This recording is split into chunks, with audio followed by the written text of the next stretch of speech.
opération panage de nos filets mignons. C'est parti.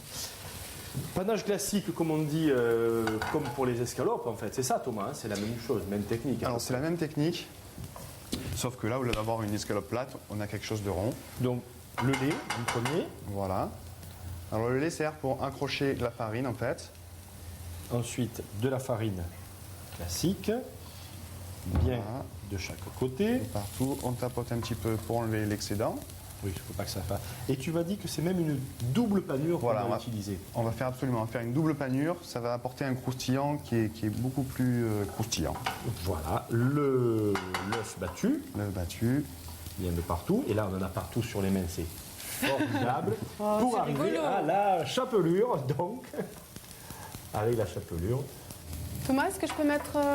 Ouais, alors là, faire attention, après il faut aller très rapidement. hein.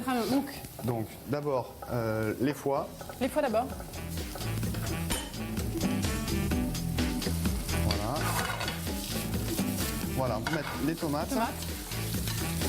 Voilà, et on va pouvoir rajouter les pousses d'épinards. Voilà, on peut les mettre maintenant. Je t'arrêterai un peu. Et il faut pas aller une deuxième fois. Deuxième fois, voilà, on va pas.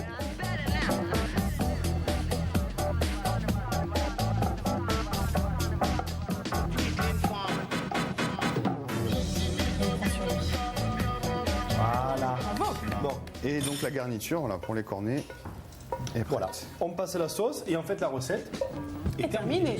C'est terminé, juste le temps d'aller choisir quelques ouvrages sélectionnés pour toi, évidemment. Merci. Petit Larousse, des recettes du potager, ça vient de sortir évidemment. C'est un ouvrage très sympathique avec plus de 40 tableaux, présentations de potager.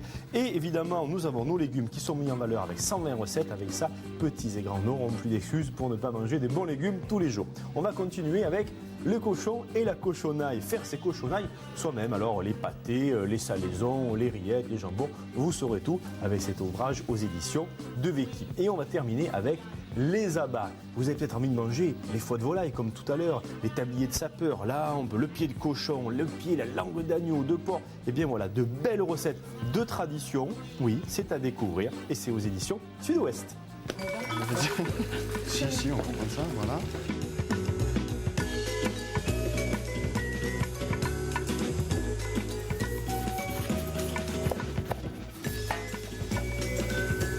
Ils sont assez vite pleins les coups, hein. On a plus... Ça va, ouais, c'est bien.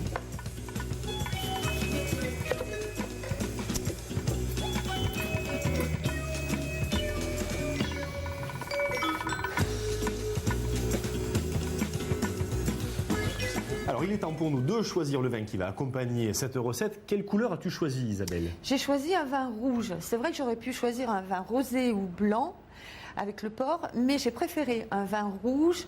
En plus, on est au pied du Ventoux, donc dans la région du porc.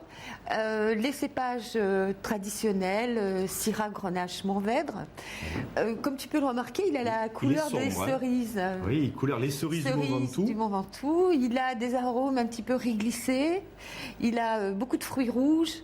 Une belle typicité avec un petit peu de garrigue.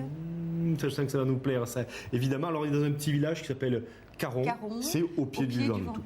Le vin, bien sûr, est à consommer avec modération. L'abus d'alcool est dangereux pour la santé. Voilà, merci Isabelle pour ce côte du Ventoux qu'on va déguster. Tout de suite, on se rappelle les étapes de cette recette proposée par Thomas Gallardo, donc le filet mignon de porc du Ventoux. Commencez par dérouler au couteau les filets mignons. Gardez les parures. Suez au beurre la moitié des pousses d'épinards. Déposez les mignons sur du papier film avec les épinards, les tomates confites, sel et poivre.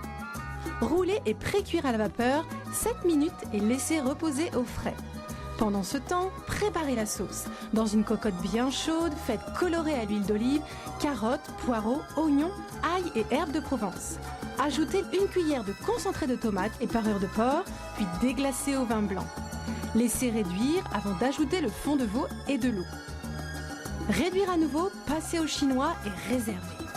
Pour la garniture, formez des cônes en feuilles de briques, les passer au beurre clarifié, puis cuire au four 6 minutes à 180 degrés. Laissez refroidir. Taillez en brunoise moyenne les foies de volaille, puis dans une poêle, faites suer l'oignon ciselé, ajoutez les foies, les tomates confites et le restant des épinards. Remplir les cônes, finir par les pousses de radis. Retirez le papier film des mignons, les paner dans le lait, la farine, l'œuf et la chapelure 2 fois avant de les cuire à la friteuse. Tranchez, dressez et régalez-vous. La recette de Thomas Gallardo, bien sûr, elle est sur le net, France3.fr, région Méditerranée. Vous cliquez sur la cuisine d'à côté. Alors, juste avant de déguster, Nadia, est-ce que ça t'a plu? Tu as une recette, en fait, comme tu peux le voir, très esthétique, très visuelle. Tu as vu cette présentation, c'est magnifique, on a envie de goûter. Elle est très originale aussi. Thomas est un artiste. Thomas était un artiste. Et on s'en sert avec 3,50 € par personne. Donc, c'est abordable. Donc, voilà. Voilà. Un petit coup d'éclat abordable, on va dire. Merci Nadia, évidemment, le mignon de porc du Ventoux. Bien, découvrez cette viande, régalez-vous. Alors, Thomas, j'ai envie de demander par quoi faut-il commencer? Question. Alors, c'est comme on veut, ou on peut saucer un petit peu de mignon donc avec la sauce, ou bien par le... Il n'y a pas de... Et comment on fait pour le croque? On le prend, on le croque, Eh on bien, mange avec les doigts. voilà. Chers amis, merci, à bientôt. Nous, la semaine prochaine, on va accueillir Serge Chenet, un chef meilleur ouvrier de France qui nous vient de Pujol dans le Gard. Et tu reviendras nous voir donc pour un loup en croûte de sel. On va s'amuser. Voilà. Bon appétit. Absolument. Bon appétit. retour. Merci beaucoup de ton accueil. Qui nous plaît beaucoup. Et puis, voilà, passer du côté de Villars à la table de Pablo. Allez, on croque, les amis. On aurait pu trinquer. C'est bien. Et ce côté croustillant qui est amusant. Non. Ah. On n'est pas partout, maintenant. On dirait une galette, tellement il y a des croûtes.